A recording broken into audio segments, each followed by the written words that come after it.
আশা কৰ্মী, মধ্যাহ্ন আহাৰ যোগান ধৰা ৰান্ধনীসকল আৰু অংগনবাদী কৰ্মী আৰু সহায়িকাসকলেও বিভিন্ন সময়ত উত্থাপন কৰি অহা দাবীসমূহো আকৌ এবাৰ সমীক্ষা কৰিব। সকলোৱে লগ হৈ অসমৰ জ্বলন্ত সমস্যাসমূহ সমাধান কৰিব পাৰোঁ। আজিও মই সদৌ অসম কৰ্মচাৰী পৰিষদৰ লগত দীঘলীয়াকৈ বহিছিলোঁ।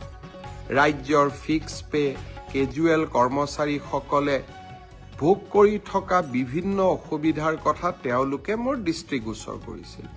কেইবাটাও আমি সিদ্ধান্ত লৈছোঁ এই কৰ্মচাৰীসকলকো সহায় কৰাৰ বাবে।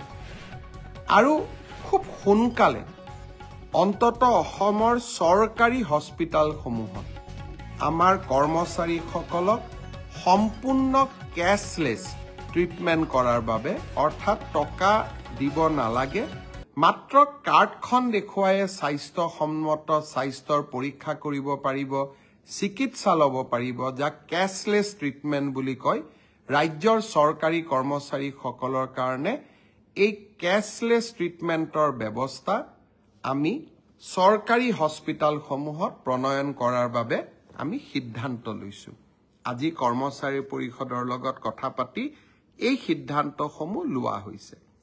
আপোন ঘৰ আঁচনিত এসময়ত 15 লাখ টকা হাউচিং লোন লোৱা হৈছিলে।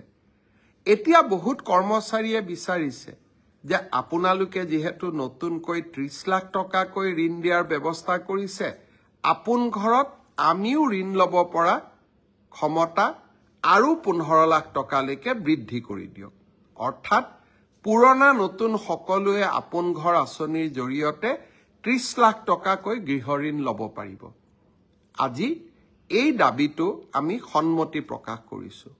অৰ্থাৎ ৰাজ্যত য'তেই সমস্যা আছে সেই সমস্যাসমূহ সমাধানৰ বাবে আমি প্ৰচেষ্টা চলাই গৈ আছোঁ আৰু এই প্ৰচেষ্টাসমূহত আমি নিশ্চিতভাৱে সফল হ'ম।